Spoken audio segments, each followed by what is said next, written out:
அன்னை பர்னிச்சர்ஸ், அன்னை திருமண சீர்வரிசை பொருட்கள், டிவி, ஃபிரிட்ஜ், வாஷிங் மெஷின் உள்ளிட்ட 200க்கும் மேற்பட்ட பொருட்கள் அடங்கிய திருமண சீர்வரிசை ரூபாய் 99,000 மட்டுமே. தமிழகம் முழுவதும் இலவச டோர் டெலிவரி. தொடர்புக்கு 7550144440 9345044044. நிம்மதி ப்ராப்பர்ட்டி மேனேஜ்மெண்ட். கான்டாக்ட் 7667008999. 20% தான் கல்லூரியில பெர்மனன்ட் ஃபேக்கல்டி இருக்காங்க. மற்ற 80% பாத்தீங்கன்னா கிட்டத்தட்ட 7360க்கு மேற்பட்ட கெஸ்ட் லெக்சரர் தான் கல்லூரியில வேலை செய்யறாங்க. அப்போ 80% கெஸ்ட் லெக்சரர், 20% பெர்மனன்ட் ஃபேக்கல்டின்னு பார்க்கும்போது இது எந்த அளவுக்கு நீங்க உங்கள்கிட்டே விட்டுருங்க மனசாட்சி. 2011 இருந்து 2024 வரைக்கும் தமிழ்நாடு அரசின் சார்பாக தொடங்கப்பட்ட புதிய கல்லூரிகள் 95 கல்லூரிகள். இந்த 95 கல்லூரிகளுக்கும் இதுவரைக்கும் நிரந்தர ஆசிரியர்கள் நியமனம் செய்யப்படுது. எப்படி உயர்கல்வி மாணவர்கள் மத்தியில போய் சென்றடையும்? குறைந்த ஊதியத்தை பெற்றுக்கொண்டு கெஸ்ட் லெக்சரர்கள் தொடர்ந்து மாணவர்கள் நலன் கருதி இந்த பணியை கற்பித்தல் பணியை செய்கிறது. கற்பித்தல் பணியை தாண்டி நிர்வாக பணி, கல்வி சார்ந்த பணிகளை தாண்டி மாணவர்கள் நலன் கருதி தமிழ்நாடு அரசாங்கம் கொண்டு வரக்கூடிய இந்த நலத்திட்டங்கள், மாணவர்களுடைய கல்வி வளர்ச்சிக்காக புதுமை பெண் திட்டம், தமிழ் புதல்வன் திட்டம், நான் முதல்வன் திட்டம் போன்ற திட்டங்கள் எல்லாம் அரசாங்கத்திற்கு நாங்கள் தான் மாணவர்களுடைய டேட்டா புள்ளிவிவரங்கள் எல்லாம் கணினி வழியாக அப்லோடு செய்து இந்த மாணவருடைய முன்னேற்றத்துக்கு நாங்கள் உயர்த்துக்கொண்டோம். கடந்த ஒரு வார காலமாக வகுப்பை புறக்கணித்து விட்டு வேலை நிறுத்தத்தில் ஈடுபட்டோம். அரசியல் கட்சிகள் அறிக்கை விட்டார்கள். ஆனால் அரசியல் இருக்கக்கூடிய ஆட்சியாளர்கள் எங்களை கூட்டு ஒரு பேச்சுவார்த்தை கூட அவர்கள் அழைக்கவில்லை என்று மிகவும் வருத்தம் அளிக்கிறது.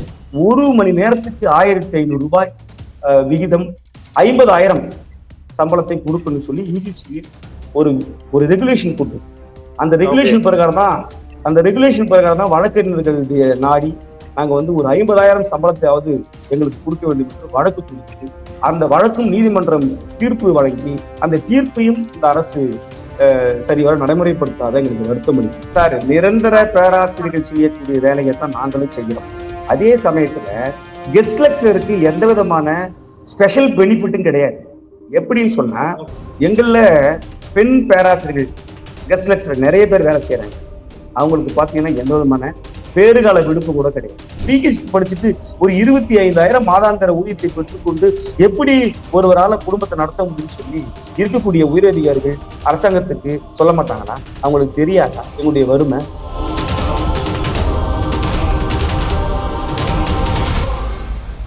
ஃபோர்த் எஸ்டேட் தமிழ் நேயர்களுக்கு அருள்மொழிவர்மனின் அன்பார்ந்த வணக்கங்கள். இது உங்கள் ஃபோர்த் எஸ்டேட் தமிழ் வழங்கும் பெரிதனும் பெரிதுகள் நிகழ்ச்சி. இன்றைக்கு நம்மோடு இணையத்தின் வாயிலாக இணைந்திருக்கிறார் முனைவர் சேசோ ராமஜெயம் அவர்கள். வாருங்கள், அவரோடு ஒரு சிறப்பு நேர்காணல். வணக்கம் சார். வணக்கம் தோழர். வணக்கம் சார். இப்போ அண்மையில கௌரவ விரிவுரையாளர்கள் ஒரு தொடர்ச்சியான போராட்டத்தை நடத்தி இருந்தாங்க. அவங்க பல ஆண்டு காலமா இந்த கோரிக்கையும் முன் வச்சுட்டு வராங்க, அவர்களுக்கான ஊதிய விவகாரம் தொடர்பாக. இப்போ தமிழ்நாட்டில் இருக்கக்கூடிய சிபிஎம் கட்சியினுடைய மாநில செயலாளர் திரு பே சண்முகம் தோழர் அவர்கள் கூட ஒரு அறிக்கையை உங்களுக்கு ஆதரவா கொடுத்திருந்தாங்க. தொடர்ச்சியா நீங்களும் போராடிக்கிட்டு இருக்கீங்க. உண்மையிலேயே இந்த நேர்காணலுடைய நோக்கம் அப்படிங்கிறது, உங்கள் போராட்டத்தின் நோக்கம் என்ன, இதனுடைய தேவை என்ன, இதன் அவசியம் என்ன அப்படிங்கிறத இந்த பொது சமூகத்துக்கு உணர்த்துவதுதான் இந்த நேர்காணலோட நோக்கம். சோ நீங்க ஒரு கௌரவ பேராசிரியர் இல்லையா? சோ கௌரவ பேராசிரியர்னா முதல்ல யாரு, அவங்களுக்கு இன்னைக்கு என்ன பிரச்சனை, இதை துவக்கத்துல நீங்க சொல்ல முடியுமா தோழர்? அதாவது தமிழகத்துல கிட்டத்தட்ட 2000 ஆண்டுகளுக்கு பிறகு அரசு கலைக்கல்லூரிகள் ஒரு நிரந்தர பேராசிரியர் இல்லாத சூழலில் ஒரு தற்காலிக நிலையிலே மணி நேர ஊதியத்தை வழங்கியிருந்தார்கள். ஆரம்ப காலகட்டத்தில் ஒரு மணி நேரத்திற்கு 50 ரூபாய் விகிதம் ஊதியம் அளித்தார்கள். அப்படி பார்க்கிற போது மாதாந்திர ஊதியமாக 2000 வழங்கப்பட்டது. அதற்கு பிறகு ஒரு மணி நேரத்திற்கு 100 ரூபாய் உயர்த்தப்பட்டது. அது 4000 உயர்த்தப்பட்டது. இப்படி ஆரம்ப காலத்தில் மணி நேர ஊதியமாக இருந்ததை 2009ஆம் ஆண்டுக்கு பிறகு அந்த ஊதியத்தை 6000 உயர்த்தி தொகுப்பூதியமாக மாற்றினார்கள். கடந்த 2009ஆம் ஆண்டு அரசு கலைக்கல்லூரிகளில் 2ஆம் சுழற்சி என்ற ஒரு சுழற்சியை உருவாக்கி அதில் 1661 கெஸ்ட் லெக்சரை உருவாக்கினார். அப்படி இந்த கெஸ்ட் லெக்சருடைய வரலாறு இப்படிதான் தொடங்குச்சு. குறிப்பா இந்த கெஸ்ட் லெக்சருடைய பிரச்சனை 20 ஆண்டு கால பிரச்சனையாக இன்னைக்கு தமிழ்நாட்டில் 20 வருஷமா இருக்கு. ஆமா தொடர். இந்த கெஸ்ட் லெக்சருடைய முறை என்பது தற்காலிக இந்த பணி என்பது 20 ஆண்டு கால வரலாற்றுக்கு சொந்தமான இந்த முறை. 20 ஆண்டு காலமாக எனக்கு பின் முன்னதாக உள்ள கௌரவ விரிவுரையாளர்கள் கடந்த காலங்களில் தொடர்ந்து இது குறித்து 2009ஆம் ஆண்டு இது ஒரு கன்சால்டேட் பேவாக ஒரு உருவெடுத்தது. ஆரம்ப காலகட்டத்தில் மணி நேர ஊதியமாக இருந்ததை 2009ஆம் ஆண்டுக்கு பிறகுதான், அதாவது அப்போதைய திமுக ஆட்சி காலத்துல இந்த கெஸ்ட் லெக்சரரை முதன்முறையாக வரைமுறைப்படுத்தி தொகுப்பூதியமாக அதை வரையறை செய்தாங்க. அதுக்கு பிறகு வந்த ஆட்சியாளர்கள் அந்த 6000 சம்பளத்தை 10,000 உயர்த்தினார்கள். இது குறிப்பா அதிமுக ஆட்சி காலத்துல அது 10,000 உயர்த்தப்பட்டது. அம்மையார் ஜெயலலிதா அவருடைய ஆட்சி காலத்துல 1000 இருந்த ஊதியத்தை, இந்த கெஸ்ட் லெக்சரர் சேலரியை 10,000 உயர்த்தினார்கள். 10,000 15,000 உயர்த்தினார்கள். அதற்கு பிறகு 20,000 உயர்த்தினார்கள். இந்த 3 ஊதிய உயர்வும் 6 10, 10 15, 15 20 என்பது இந்த 3 ஊதிய உயர்வும் தற்காலிக ஊதியராக எங்களுக்கு அதிமுக ஆட்சி காலத்தில் உயர்த்தப்பட்டது. அதன் பிறகு புதிதாக அமைந்த இந்த திமுக ஆட்சி காலத்தில் 20 25,000 உயர்த்தினார்கள். இதுதான் இந்த கெஸ்டர்ஸுடைய ஊதிய விவகாரம். இப்பொழுது நாங்கள் வாங்கி கொண்டிருக்கக்கூடிய மாதாந்திர ஊதியம் என்பது 25,000, அதுவும் 11 மாதங்களுக்கு மட்டும்தான். ஜூன் மாதம் தொடங்கி ஏப்ரல் வரைக்கும் கல்லூரி நடந்தாலும், ஆனா ஜனவரி, பிப்ரவரி, மார்ச் வரைக்கும் இந்த சம்பளத்தை வழங்குவாங்க. அந்த 11 மாதம் சம்பளம்ன்றது 10 மாதம் தான் வழங்குவாங்க ஒரு கல்வியாண்டுல. அடுத்து 11ஆவது மாதம் சம்பளம் ஏப்ரல் மாதம் அடுத்த கல்வியாண்டுல அதை கொடுப்பாங்க. இப்படி ஊதியம் என்றது தொடர்ந்து இந்த சொற்ப ஊதியமா இருக்கு. நீங்க பாத்தீங்கன்னா அரசு கலைக்கல்லூரிகள்ல இன்னைக்கு நடத்தக்கூடிய மே மாதம் எந்த கல்வி ஆண்டுலயும் இந்த கெஸ்ட் லெக்சரர் நாங்க ஊதியம் வாங்கினதே கிடையாது. ஆனா மே மாதத்துலதான் மாணவர்களுக்கான தேர்வு பணி, பிராக்டிக்கல், இது போன்ற பணிகளை நாங்க தான் செய்வோம். ஆனா அடுத்த கல்வியாண்டுக்கு எங்களை கல்லூரியில பணி அமர்த்தவர்கள் யாருன்னு சொன்னா கல்லூரி முதல்வர், அதுக்கு மேல அரசுக்கினுடைய விதிகளை கட்டுப்பட்டு ஊதியம் கொடுத்தாலும் ஊதியம் கொடுக்கவில்லை என்றாலும் மாணவர் நலன் கருதி மாணவர் நலன் சார்ந்த கல்வி சார்ந்த விஷயங்களை நாங்க ஆண்டுதோறும் செய்யறோம். மே மாதம் ஊதியம் இல்லைன்றது மிகப்பெரிய ஒரு மோசடித்தனமான சூழலை தான் நாங்க வசிக்கிறோம், வாழறோம். ஆனா கற்பித்தல் பணியை தீவிரமா செய்யறோம். இப்படி தமிழ்நாடு முழுக்க அரசு கலைக்கல்லூரி எங்களை நம்பியே மட்டுமே இன்றைக்கு இயங்கி கொண்டிருக்கிறது. இன்னைக்கு தமிழ்நாட்டுல பாத்தீங்கன்னா 20% நிரந்தர பேராசிரியர்கள் தான் கல்லூரியில் இருக்காங்க. அதாவது 2000 2500 கெஸ்ட் லெக்சரர், 2000 2500 வரைக்கும் உள்ள நிரந்தர பேராசிரியர்கள் கணக்கிட்டா 20% தான் கல்லூரியில பெர்மனன்ட் ஃபேக்கல்டி இருக்காங்க. மற்ற 80% பாத்தீங்கன்னா கிட்டத்தட்ட 7360க்கு மேற்பட்ட கெஸ்ட் லெக்சரர் தான் கல்லூரியில வேலை செய்யறாங்க. அப்போ 80% கெஸ்ட் லெக்சரரு, 20% பெர்மனன்ட் ஃபேக்கல்டின்னு பார்க்கும்போது இது எந்த அளவுக்கு நீங்க உங்கள்கிட்டே விட்டுருங்க மனசாட்சி. அரசு கலைக்கல்லூரிகள் இப்படிதான் இருக்குது. ஒவ்வொரு ஆண்டும் அரசு கல்லூரிகள் புதிதாக அரசால் துவங்கப்படுது. ஆனா அந்த கல்லூரிகள்ல இதுவரைக்கும் எந்த நிரந்தர ஆசிரியரும் பணியில் அமர்த்தப்படவில்லை. கடந்த 10 ஆண்டுக்கு முன்னாடி பாத்தீங்கன்னா 2011 2024 வரைக்கும் தமிழ்நாடு அரசின் சார்பாக தொடங்கப்பட்ட புதிய கல்லூரிகள் 95 கல்லூரிகள். இந்த 95 கல்லூரிகளுக்கும் இதுவரைக்கும் நிரந்தர ஆசிரியர்கள் நியமனம் செய்யப்படுது. எப்படி உயர்கல்வி மாணவர்கள் மத்தியில போய் சென்றடையும்? இப்படியா பார்க்கிற போது தமிழ்நாட்டுல குறைந்த ஊதியத்தை பெற்றுக்கொண்டு கெஸ்ட் லெக்சரர்கள் தொடர்ந்து மாணவர் நலன் கருதி இந்த பணியை, கற்பித்தல் பணியை செய்கிறோம். கற்பித்தல் பணியை தாண்டி நிர்வாக பணி, கல்வி சார்ந்த பணிகளை தாண்டி மாணவர் நலன் கருதி தமிழ்நாடு அரசாங்கம் கொண்டு வரக்கூடிய இந்த நலத்திட்டங்கள், மாணவர்களுடைய கல்வி வளர்ச்சிக்காக புதுமை பெண் திட்டம், தமிழ் புதல்வன் திட்டம், நான் முதல்வன் திட்டம் போன்ற திட்டங்கள் எல்லாம் அரசாங்கத்திற்கு நாங்கள் தான் மாணவர்களுடைய டேட்டா புள்ளிவிவரங்கள் எல்லாம் கணினி வழியாக அப்லோடு செய்து இந்த மாணவருடைய முன்னேற்றத்துக்கு நாங்கள் உழைத்துக் கொண்டிருக்கிறோம். எங்களுடைய உழைப்பை அரசாங்கம் சரியாக சீராய்வு செய்து நாங்கள் சொல்லக்கூடிய சம்பளம் யூஜிசி கொடுக்கக்கூடிய சம்பளம், அதாவது யூஜிசி சொல்லக்கூடிய சம்பளம் ஒரு மணி நேரத்துக்கு 1500 ரூபாய் கொடுக்கணும்னு சொல்லி இந்த மாதிரி தற்காலிக விரிவுரைகளுக்கு ஒரு விதியை நியமிச்சிருக்கிறாங்க. அப்படி இருக்கிற பொழுது இந்த பாத்தீங்கன்னா 50,000க்கு சம்பளத்தை கொடுக்கும். கடந்த 20 ஆண்டு காலமா இந்த யுஜிசி விதியை தமிழ்நாடு அரசு பின்பற்றவே இல்லை. நாங்களும் தொடர் போராட்டம், வாயில் முழக்கம், வகுப்பு புறக்கணிப்பு போராட்டம், அடையாள உண்ணாவிரத போராட்டம் தொடர்ந்து நடத்துறோம். அமைச்சரை பார்த்து நேர்ல கொடுக்கிறோம், அதிகாரிகளை பார்த்து நேர்ல கொடுக்கிறோம். ஆனா எங்களுடைய குரல் ஒரு ஊமையன் குரலாகவே அரசு பார்க்க.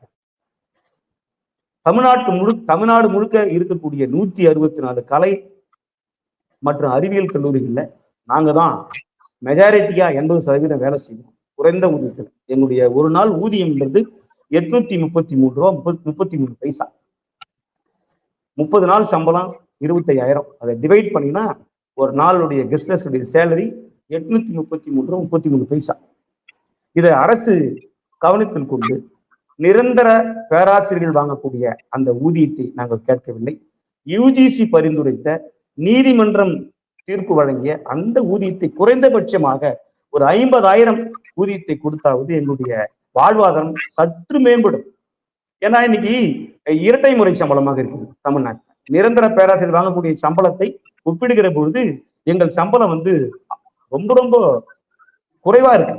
இது இல்ல, இப்போ நிரந்தர பணியாளர்கள் நிரந்தர பேராசிரியர் என்ன வேலை பாக்குறாங்க, நீங்க என்ன வேலை பாக்குறீங்க?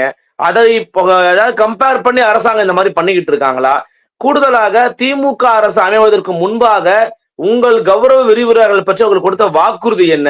இன்று அமைந்திருக்கிற திமுக அரசு நீங்க போய் முறையிட்டீங்களா? இது ரெண்டுத்துக்கும் பதில் சொல்லுங்க தோழர். சார், 2 ஆட்சி காலகட்டத்திலையும் தமிழ்நாட்டுல 2 கட்சிகளும் ஆட்சி பண்ணி நிர்வாகம் செய்யறாங்க. இவர்கள ஒப்பிடுகிற பொழுது 2 பேருக்கும் கெஸ்ட் லெக்சரை வஞ்சிக்கிறாங்க.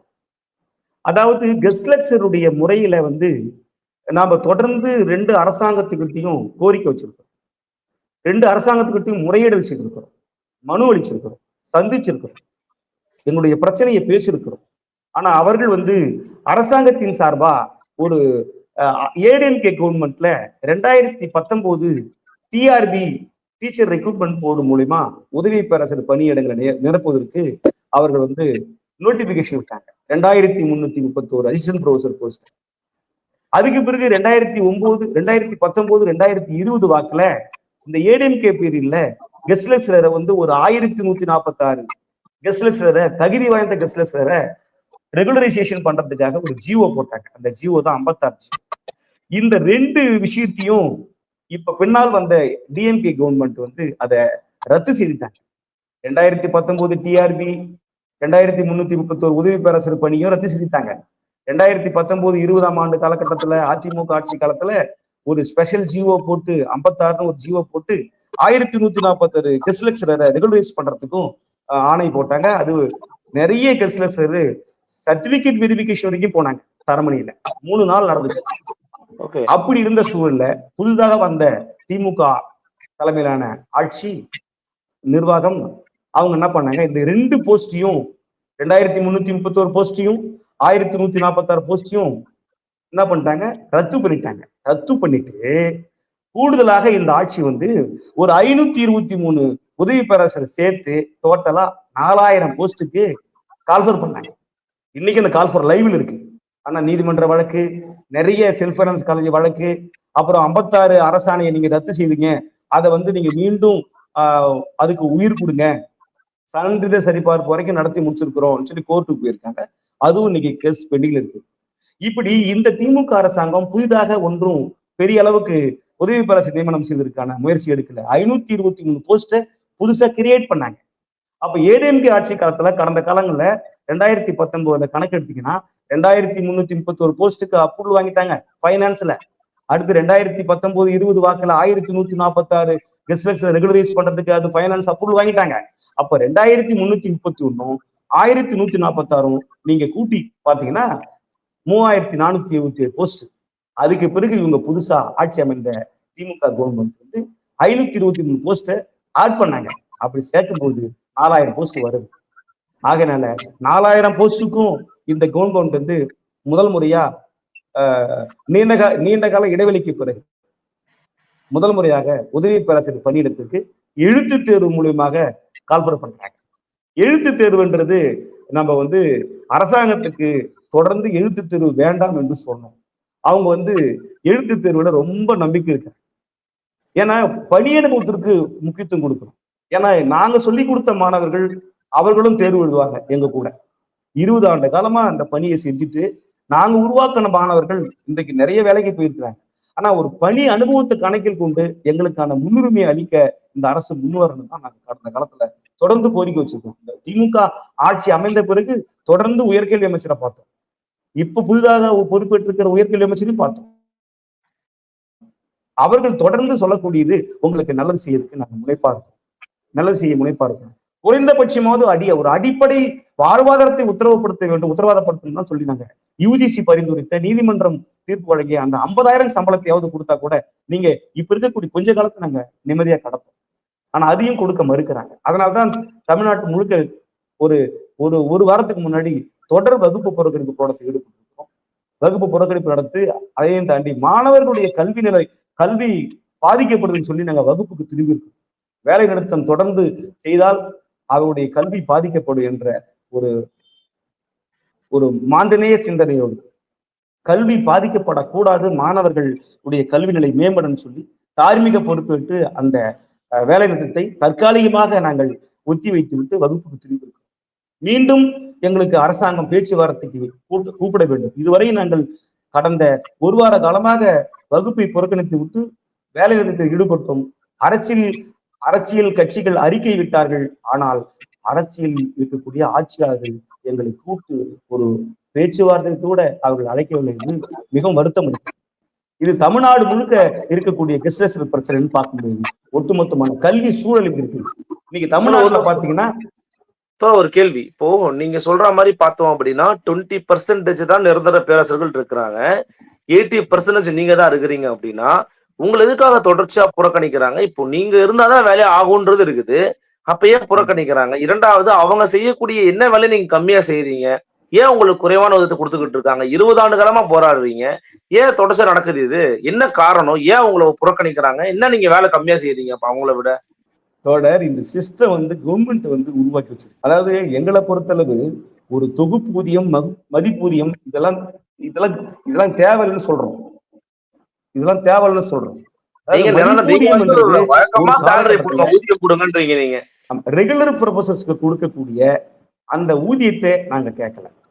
ஏன்னா அவங்க முறைப்படி டிஆர்பி அது நிறைய கேடருக்கு என்ட்ரி லெவலே அசிஸ்டன்ட் ப்ரொஃபசர், அப்புறம் அசிஸ்டன்ட் ப்ரொஃபசருக்கு பிறகு ஒரு 8 ஆண்டுக்கு பிறகு அசோசியேட் ப்ரொஃபசர் அப்படிதான் இருக்காங்க. அது ஒவ்வொரு கேட்டகரி இருக்கு. என்ட்ரி லெவல் அசிஸ்டன்ட் ப்ரொஃபசர், உதவி பேராசிரியர், அதுக்கு பிறகு 8 ஆண்டு பணி அனுபவம் பெற்ற பிறகு சிஏஎஸ் வாங்கி அவங்க நிறைய ப்ரொசீஜர் இருக்கு. அதுல இணை பேராசிரியரா பதவி விடுறாங்க. தொடர்ந்து கல்லூரிகள்ல பேராசிரியர் பதவி கிடையாது, இணை பேராசிரியர் பதவி தான் பெரிய உச்சபட்சமான பதவி உயர்வு. அதுக்கு பிறகு பிரின்சிபல் தான்.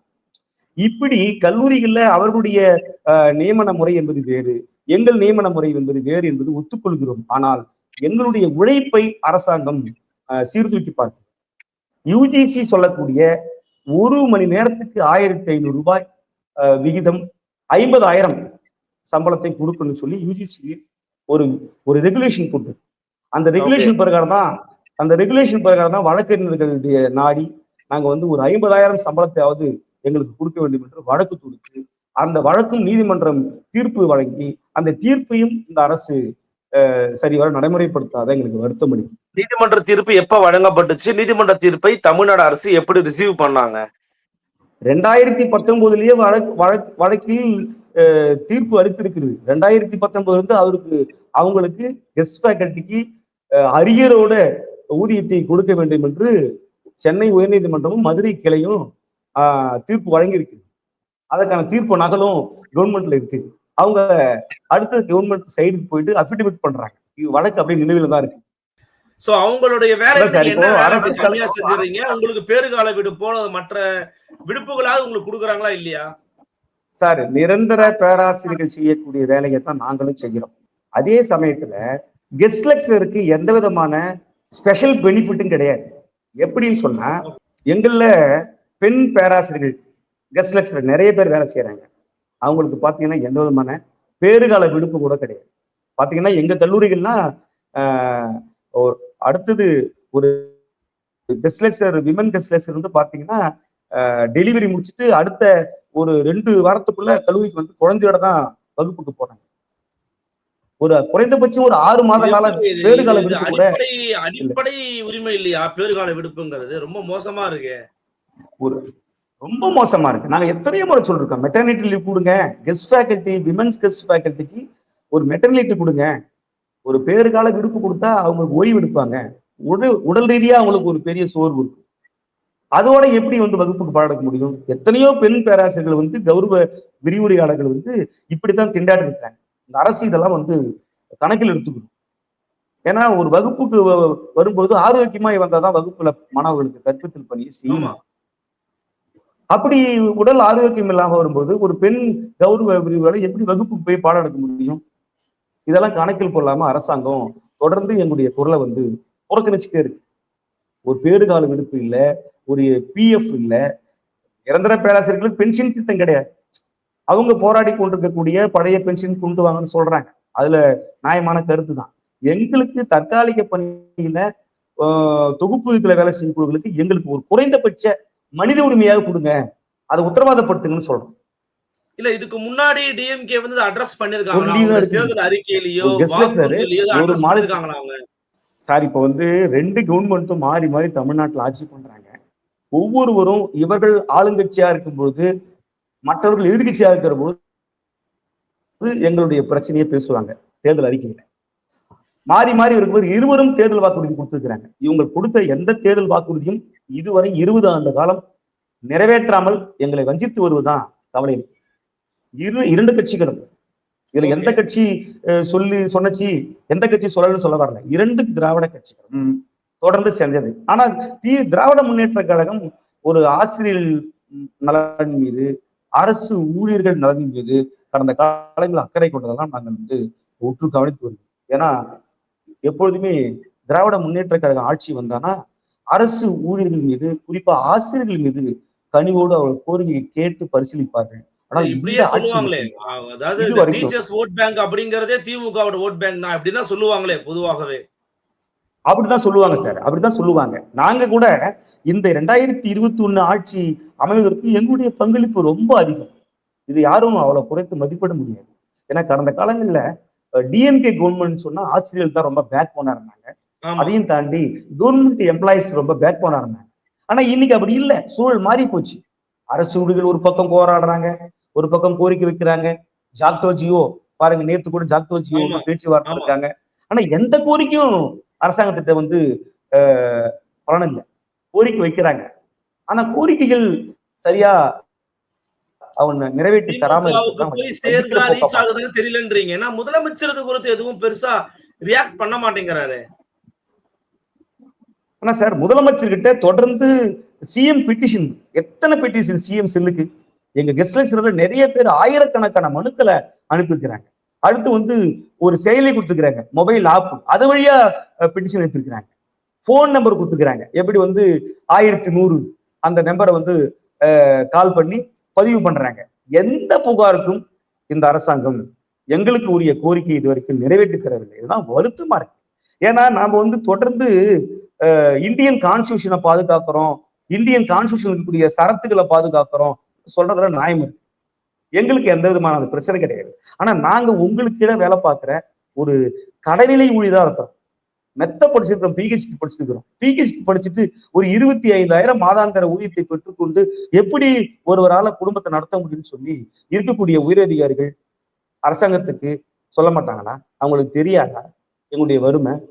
பாத்தீங்கன்னா இப்போ எங்களோட போராடி ஒரு கெஸ்ட் லெக்சரர் வந்து 35 வயசு, திருவண்ணூர் அரசு கலைக்கல்லூரியில பேரு டாக்டர் விஜயகுமார். அவர் வந்து போராட்ட காலத்திலே கல்லூரியில போராடிட்டு வீட்டுக்கு போயிட்டு திரும்ப அடுத்த நாள் போராட்டத்தை நடத்துறதுக்காக ஆயத்தப்படுத்தும் போது 2 சக்கர வாகனத்துல விபத்துல பலியாகி இன்னைக்கு அந்த குடும்பம் வந்து அவரு இல்லாம அந்த குடும்பம், அந்த பெற்றோர், அதையும் அவருக்கு 2 சிறிய குழந்தைகள், ஆண் குழந்தைகள். இதெல்லாம் வருத்தமா இருக்கு. இது வரைக்கும் எங்கள்ல நிறைய பேரு ஒரு 50க்கும் மேற்பட்ட கெஸ்ட் லெக்சரர் வந்து சரியா மருத்துவம் பார்க்க முடியாம மன உளைச்சல் இருந்திருக்கிறாங்க. அவர்களுக்கெல்லாம் இந்த அரசாங்கம் இதுவரைக்கும் எந்த நிதிய உதவி கூட ஒரு மரணத்துக்காக இறக்கப்பட்டு ஒரு அந்த குடும்பத்தை பாதுகாக்கிறதுக்காக இது வரைக்கும் தமிழ்நாடு அரசின் சார்பாக ஒரு நிதியை கூட கொடுக்கும். இதை எவ்வளவு வருத்தமா இருக்கு. ஒரு பிஹெச்டி படிச்சுட்டு 20 ஆண்டுகளுக்கு மேல வேலை செய்யறோம். எந்த விதமான வேலை உத்தரவாதமும் கிடையாது. ஒரு தற்காலிகம் சொன்னா 1 ஆண்டு இருக்கலாம், 2 ஆண்டு இருக்கலாம், 3 ஆண்டு இருக்கலாம். நிரந்தரமாகவே தற்காலிக பணியை தொடர்வது என்பது வேதனைக்குது. இதுவும் தமிழ்நாட்டுல பாத்தீங்கன்னா மற்ற சவுத் இந்தியாவை கம்பேர் பண்ணும்போது கேரளாவுல பாத்தீங்கன்னா கிட்டத்தட்ட சம்பளம் வந்து 45,000 ரூபாய், 40,000 45,000 ரூபாய்.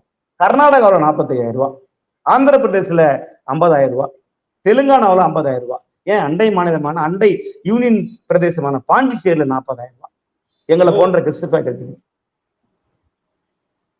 இப்படி இருக்க சூழல்ல தமிழ்நாடு கவர்மெண்ட் எங்களுடைய குறைய வந்து கேட்டு அறிந்து அதற்கு உரிய தீர்வை கொடுக்கணும். ஏன்னா எத்தனையோ பிரச்சனைகளை தமிழ்நாடு அரசாங்கம் சமூக நீதி பார்வையோட தான் அணுகுறாங்க. எங்களுடைய பிரச்சனை ஒரு சமூக அநீதியான பிரச்சனை தானே. எங்க பிரச்சனையை நீங்க சமூக நீதி கண் கொண்டு பாருங்க. ஏன்னா குறைந்த ஊதியம்.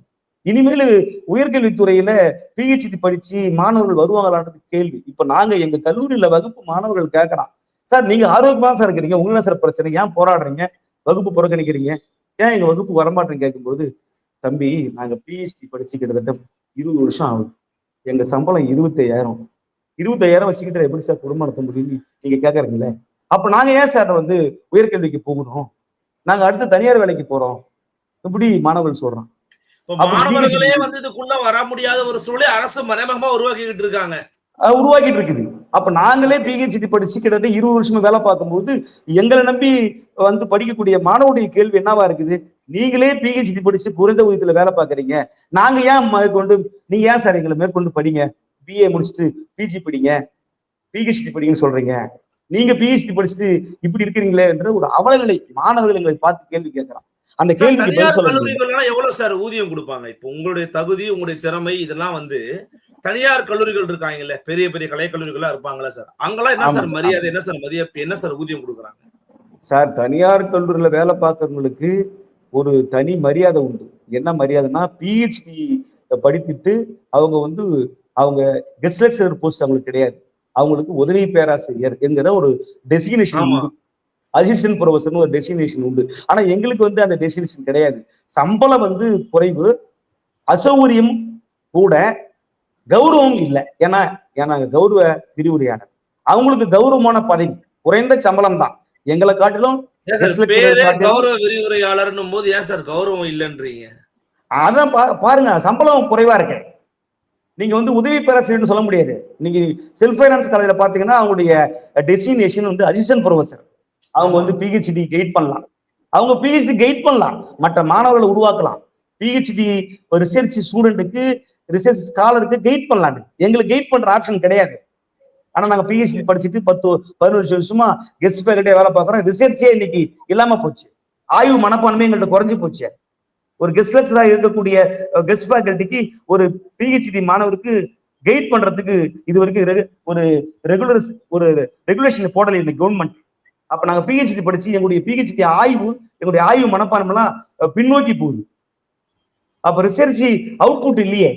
நாங்க படிச்ச ரிசர்ச் தேரி, ரிசர்ச் அந்த விஷயம் எல்லாம் வந்து மெத்தடாலஜி எல்லாம் இன்னைக்கு அடுத்த மாணவர்களுக்கு சொல்ல முடியாத, கடத்த முடியாத சூழ்நிலை தான் நாங்க வசிக்கிறோம். அப்ப நாங்க பிஏ மாணவர்களுக்கு கற்பித்தல் பண்றோம், பிஏ தாண்டி எம்ஏ மாணவர்களுக்கு டீச் பண்றோம், அதை தாண்டி எம்ஃபில் இங்க கிடையாது. பிஹெச்டி மாணவர்களுக்கு கைட் பண்ண முடியல. அப்ப செல்ஃப் ஃபைனான்ஸை கம்பேர் பண்ணும்போது செல்ஃப் ஃபைனான்ஸ் ஒர்க் பண்ணக்கூடிய அந்த ப்ரொஃபசர்ஸுக்கு அசிஸ்டன்ட் ப்ரொஃபசர் என்ற ஒரு கேடர் இருக்கு.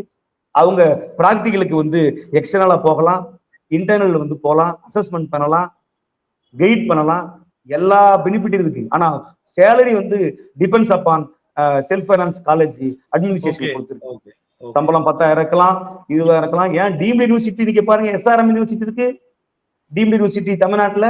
இங்க வந்து பாத்தீங்கன்னா எத்தனையோ தமிழ்நாட்டுல டீம்டு யூனிவர்சிட்டி இருக்கு. அவங்க எல்லாம் இந்த மாதிரி கெஸ்ட் லெக்சரர் வச்சிருக்கல, அசிஸ்டன்ட் ப்ரொஃபசர் பிராக்கெட்ல டெம்பரரி, அசிஸ்டன்ட் ப்ரொஃபசர் வித்தின் பிராக்கெட்ல டெம்பரரி, அவங்க சம்பளம் 60,000 80,000 டீம்டு யூனிவர்சிட்டி. அதே கல்வியோட தகுதியோடு தான் நாங்க வேலை பார்க்கிறோம். எங்க சம்பளம் 4,000 இருந்து 6,000, 6,000 இருந்து 10,000, 10,000 இருந்து 15,000, 15,000 இருந்து 20,000. இப்போது வாங்கி கொடுத்துருக்க சேலரி 25,000. இதுக்கு தான் போராடுறோம். யூஜிசி சொன்னக்கூடிய உத்தரவை பின்பற்றுங்க, நீதிமன்றம் தீர்ப்பு கொடுத்த அந்த உத்தரவை பின்பற்றுங்க, கைட்லைன்ஸை ஃபாலோ பண்ணுங்க, எங்களை வரைமுறைப்படுத்துங்க, நீங்க படிப்படியா கூட எங்களை ரெகுலரைஸ் பண்ணுங்க. அதுக்கு முன்னதாக செத்து கொண்டிருக்கிறோம், எங்களுடைய வாழ்வாதாரத்தை இழந்து கொண்டிருக்கிறோம். அதுக்கு ஒரு குறைந்தபட்ச அடிப்படை ஊதியமாவது ஒரு 50,000 கொடுங்கன்னு சொல்லி இந்த அரசாங்கத்தை மன்றாடுறோம். இதுவரை அரசாங்கம் எங்களை அழைத்து பேச்சுவார்த்தை நடத்தாதது மிக வருத்தம் அளிக்கிறது. இன்னைக்கு தமிழ்நாட்டிலே குறைந்த ஊதியத்தை பெறக்கூடிய ஒரு தற்காலிக ஊழியர்னு சொன்னா மெத்த படித்த கெஸ்ட் ஃபேக்கல்டி, பிஹெச்டி வரை படித்த நெட்டு, செட்டு, ஜேஆர்எஃப் இப்படி உயர்ந்த தகுதி தேர்வையும் உயர்ந்த பட்டங்களை பெற்றவர் எங்களுக்கு இப்படி ஒரு குறைந்த ஊதியத்தை கொடுத்து ஒரு கொத்தடிமையாக நடத்துவது என்பது எந்த வகையில் நியாயம் என்று தொடர்ந்து அரசாங்கத்தை கேட்டுக்கொண்டிருக்கிறோம். இன்னைக்கு தமிழ்நாட்டுல உயர்கல்வியில இந்தியாவுல தமிழ்நாடு முதல் மாநிலம் சொல்றதுக்கு எந்த தரவு இருக்கு? இந்தியாவுல உயர்கல்வியில தமிழ்நாடு சிறந்து விளங்குதுன்னு சொல்றீங்களே, என்ன தரவு இருக்கு? இன்னைக்கு தமிழ்நாட்டுல 80% தற்காலிக ஊழியரை வைத்துக் கொண்டு 20% நிரந்தர பேராசிரியரை வைத்துக் கொண்டு எப்படி இந்தியாவில் உயர்கல்வியில் தமிழ்நாடு முதல் மாநிலம் என்று சொல்வது எந்த அளவுக்கு அது நியாயமாக இருக்கும்? இந்த கேள்வி உங்களுக்கே வைத்து விடுங்க. இல்ல அப்போ முதல் இடங்களை இல்லைன்னு சொல்ல வரீங்களா நீங்க? உண்மையா சார், உண்மையா என்ன காரணம்னு சொன்னா, நீங்க 80% கெஸ்ட்லெஸ் வச்சிருக்கீங்க, 20% நிரந்தர பேராசிரியர் வச்சிருக்கீங்க, ஆண்டுக்கு புது புது கல்லூரிகளை ஓபன் பண்றீங்க, புது புது பில்டிங் கட்டுறீங்க. இந்த 10 ஆண்டுகள்ல 12 ஆண்டுகள்ல நிரந்தர பேராசிரியர் நியமனம் பண்ணலையே. கடைசியா 2012 டிஆர்பி கால்ஃபர் பண்ணி அதுல ஒரு 1200க்கு உதவி பேராசிரியரை நீங்க நியமனம் செஞ்சீங்க. அதோட கிடைச்சு தமிழ்நாட்டுல இது வரைக்கும் 12-13 ஆண்டுகள் பிறகு ஒரு அப்பாயின்மெண்டே போடல. தமிழ்நாட்டு அரசு கல்லூரிகள்ல ஒரு 12-13 வருஷமா காலேஜ் ப்ரொஃபசர்ஸே போடல. எல்லாம் கெஸ்ட்லெஸ் வச்சே கல்லூரி இயங்குதுன்னு சொன்னா எப்படி நீங்க கணக்கில் கொண்டுங்க? என்ன டேட்டா இருக்கு உங்கள்கிட்ட? நிரந்தர பேராசிரியர் கிட்டத்தட்ட 2500 பேர் தான் இருக்காங்க. அது ஒப்பிடுகிற அளவில் 20% தான். மீதம் உள்ளது 80% நாங்க தானே, கெஸ்ட்லெஸ் தானே. எப்படி கெஸ்ட்லெஸ் உடைய பிரச்சனையை ஆரோக்கியமா நீங்க அணுகி அந்த பிரச்சனையை நீங்க கலந்துட்டீங்களா? அவங்களுடைய ஊதிய உயர்வு உத்தரவாதப்படுத்திட்டீங்களா? இல்ல அவங்களுடைய ஊதியத்தை உத்தரவாதப்படுத்துறதுக்கு முன்னாடி அவங்களை கூட்டு பேச்சுவார்த்தைக்கு அழைத்தீங்களா? ஒரு குறைய கேட்கணும்ல. ஒரு 7360 குடும்ப இன்னைக்கு வீதியில இறங்கி போராட்டம் சொன்னா இந்த போராட்டம் அரசாங்கத்திற்கு தெரிந்தும் மௌனம் சாதிப்பது எங்களை கவலை கொள்ள செய்கிறது. தினம் தினம் நாங்கள் நடைபெணமாக வாழ்ந்து கொண்டிருக்கிறோம், செத்து பிழைக்கிறோம். இறுதியாக நிறைவாக நீங்க தொடர்ச்சியா போராடிட்டு வந்துகிட்டு இருக்கீங்க, அமைச்சரையும் பார்த்துட்டுன்னு சொல்றீங்க. ஆனாலும் இப்போது வரைக்கும் அரசிடம் இருந்து ஒரு நல்ல செய்தி எதுவும் வர்ற மாதிரி எனக்கும் தெரியல, உங்களுக்கு தெரியுதான்னு சொல்லுங்க. இறுதியாக நீங்க சொல்லக்கூடிய கருத்து என்ன? எப்படி இத முதலமைச்சர் கவனத்துக்கு கொண்டு போக போறீங்க? உங்களுடைய அடுத்த மூவ் என்னவா இருக்க போகிறது? நல்லது சார். நாங்க தொடர்ந்து கல்லூரி அளவிலையும் போராடி பார்த்தாச்சு, மாநில அளவிலையும் போராடி பார்த்தாச்சு. பல்வேறு ஜனநாயக சக்திகளை தொடர்பு கொண்டு எங்களுடைய பிரச்சனையை பொதுத்தளத்திற்கு நாங்கள் பேச வைத்திருக்கிறோம் அறிக்கையின் வாயிலாக. இப்படி பல்வேறு தளங்களில் எங்கள் பிரச்சனையை கவனப்படுத்தியிருக்கிறோம். அரசு தயவு கூர்ந்து இப்பொழுது நடக்க உள்ள பட்ஜெட் கூட்டத்தொடர், இந்த பட்ஜெட் கூட்டத்தொடருக்கு முன்னதாக எங்களுடைய கோரிக்கையை கேட்டறிந்து, எங்களில் பல சங்க பிரதிநிதிகள் இருக்காங்க, ரெப்ரசன்டேட்டிவ்ஸ், அவர்களை அழைத்து பேச்சுவார்த்தை நடத்தி எங்களுடைய குறைகளை கேட்டறிந்து ஒரு ஜனநாயக பூர்வமான முடிவை எடுக்க வேண்டும் என்பதுதான் எங்களுடைய ஒட்டுமொத்தமான எதிர்பார்ப்பு. 7360 கெஸ்ட்லெஸ்களுடைய ஒட்டுமொத்த எதிர்பார்ப்பு என்பது குறைந்தபட்சம் முதல் கட்டமாக போர்க்கால அடிப்படையில் 50,000 சம்பளத்தை கொடுக்க வேண்டும். பிறகு படிப்படியாக எங்களை பணி நிரந்தரம் செய்துவிட வேண்டும். எங்களுடைய பணி அனுபவத்தை கணக்கில் கொள்ள வேண்டும். எழுத்து தேர்வு என்பதெல்லாம் எங்களுக்கு ஒரு காணல் நீராக இருக்கிறது. எழுத்து தேர்வை நாங்கள் எதிர்க்கிறோம். அப்ப இத்தனை ஆண்டு காலம் என்றைக்காவது ஒரு நாள் நாம் நிரந்தர பணியை நாம் பணி நியமனத்தை பெற்று விடுவோமா என்கிற அந்த கனவோடு தான் இத்தனை ஆண்டு காலம் இந்த கல்லூரியில் நாங்கள் வேலை பார்த்து வருகிறோம். ஆனால் திடீரென்று ஒரு மோட் ஆஃப் செலக்ஷனையே மாற்றிவிட்டு கெஸ்ட் லெக்சரர் எக்ஸ்பீரியன்ஸுக்கு வெயிட்டேஜ் கொடுத்த காலம் போய் இன்னைக்கு எழுத்து தேர்வை எழுதிவிட்டு திரும்ப நீங்க நேர்காணலுக்கு வாங்க, உங்களுக்கு மதிப்பெண் அளிக்கிறோம் என்பது எல்லாம் எங்களுடைய உழைப்பை பரிதாபத்துக்குரிய நிலைக்கு தள்ளுகிறது இந்த அரசு. தயவு செய்து ஆன்மீக முதலமைச்சர் அவர்கள், உயர்கல்வித்துறை அமைச்சர்கள், அதிகாரி இவர்களெல்லாம் தயவு கூர்ந்து என்னுடைய பிரச்சனையை நீங்கள் கணக்கில் கொண்டு எங்கள் பிரச்சனைக்கு ஒரு ஜனநாயக முறையில் தீர்வு காண வேண்டும் என்ற உங்களுடைய கோரிக்கை இந்த அரசு பரிசீலனை செய்து முதல் கட்டமாக போர்க்கால அடிப்படையில் குறைந்தபட்சம் ஒரு நாள் வாழ்வாதாரத்தை ஓட்டுவதற்கும், ஒரு மாதம் இந்த குடும்பத்தை நடத்துவதற்கும் இந்த சம்பளம் பத்தாது. ஒரு மாதத்திற்கு குறைந்தபட்சம் அடிப்படை ஊதியமாக 50,000 சம்பளம், யுஜிசி வரையறுத்த நீதிமன்றம் தீர்ப்பு வழங்கிய 50,000 சம்பளத்தை முதல் கட்டமாக அளிக்க வேண்டும் என்று நாங்கள் அரசாங்கத்திற்கு கோரிக்கையாக வைக்கிறோம். அதன் பிறகு எங்களுடைய பணி அனுபவத்தை கணக்கில் கொண்டு நாங்கள் வரும்போது இளமையாக வந்தோம், இப்போது வயது 50, 55 கடந்து விட்டோம்.